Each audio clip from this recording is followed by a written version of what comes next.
আজকের ভিডিওটা একটু অন্যভাবে ইন্ট্রোটা দিলাম। এই এখন 3টে বাজে আর আমি এখন রান্না বসিয়ে দিয়েছি পায়েস। অনেক দিন পর ঘরে পায়েস তৈরি করছি আর খাওয়া দাওয়া সবই কমপ্লিট হয়ে গেছে। পায়েসটা বসিয়ে চুল আঁচড়াচ্ছি, একটু সাজুগুজু করে নিচ্ছি। তো এরপরে আমি কিন্তু ভিডিওটা স্টার্ট করেছিলাম সকাল থেকে, তোমাদের বললাম না একটু অন্যভাবে ভিডিওটার ইন্ট্রো দিলাম। তো চলো সকাল থেকে কি করলাম এবার আমি তোমাদের সঙ্গে শেয়ার করব।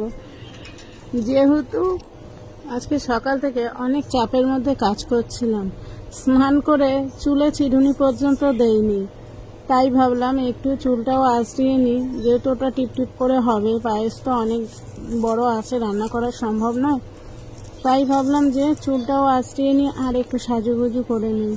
তো সেই কারণেই তোমাদের সঙ্গে ঠিক এখান দিয়ে ইন্ট্রোটা দিলাম, ঠিক আছে?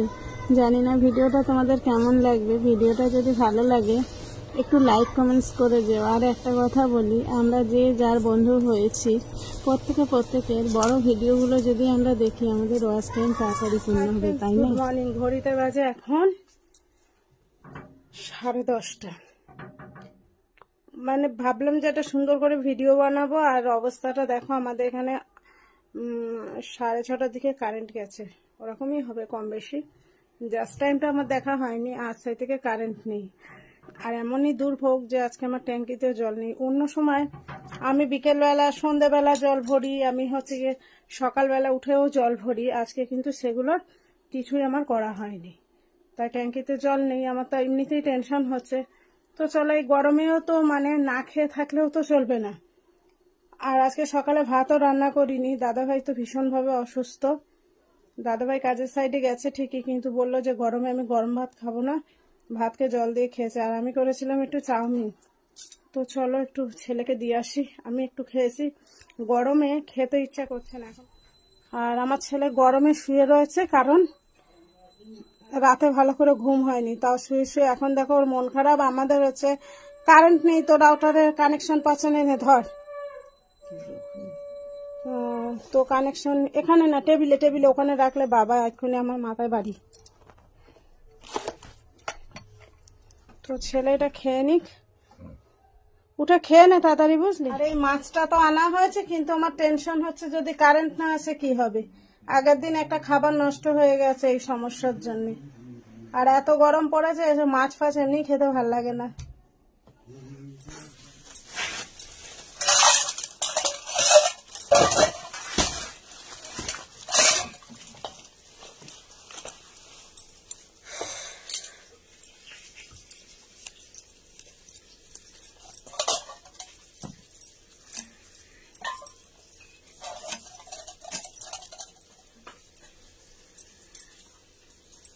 আচ্ছা, পেঁয়াজের যে সরু সরু সেগুলোরও আঁশ ছাড়াতে হয় এই কুইক ডাটার?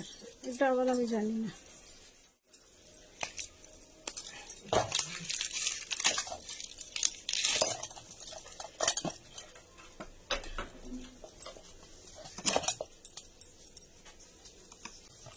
মোবাইল তো আই সরে যাও, ওখানে মোবাইল তো সরো, ওখান থেকে সরো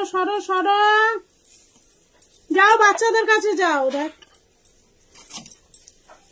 কামড়াতে যায়, এত ব্যাড হ্যাবিট হয়েছে ওর। ওই রকম ঘস দেখছো। এই যে চলো সব দেখি মাছ ভাজে উল্টে আসি। পুঁইশাকটা বাড়ির পুঁইশাক, তোমরা তো আমার ভিডিওতে দেখেছো, পুরো বাড়িতে পুঁইশাক ভর্তি। সবাইকে দিয়ে দেই, তারপরেও যেন জঙ্গল হয়ে যাচ্ছে। পুঁইশাক, কুমড়ো, আলু, আর এখানে মাছগুলো ভেজে নিলাম। মাছের মাথা দিয়েই আমি পুঁইশাকটা রান্না করব। আর আমাদের জন্য একটু মাছের ঝাল করব টমেটো দিয়ে, কিন্তু দাদা ভাইকে করে দিতে হবে পেঁপে দিয়ে আলু দিয়ে পাতলা ঝোল। তো এই গরমে বলো কেমন কষ্টটা হয়। এই যে দাদা ভাইয়ের রান্না হয়ে গেল আলু পেঁপে দিয়ে পাতলা ঝোল, আর আমাদের তো দেখলেই মাছের ঝাল আর পুঁইশাক মাছের মাথা দিয়ে। আর এই যে আমার পায়েস করার পর্ব, যেটা আমি ইন্টারতেই তোমাদের বলেছিলাম। এখানে ছিল 1 লিটার দুধ, যেহেতু আমি অল্প করে করব, চিনি আর বাতাসা দিয়েছি কারণ কালারটা ভালো হবে, কাজু কিশমিশ তোমরা তো সবাই জানো। তারপরে আমার প্রস্তুতি করলে হয়ে গেল পায়েস বানানো। পায়েসটা বানানো হয়ে গেল, অনেক দিন পর পায়েস বানালাম। সত্যি কথা বলতে পায়েস বানিয়েছিলাম কিন্তু আমি খেতাম না, যেটা আমি আজকে খাবো একটু পায়েস। তোমরা বলো ভিডিওটা কেমন লাগলো, ভিডিওটা ভালো লাগলে লাইক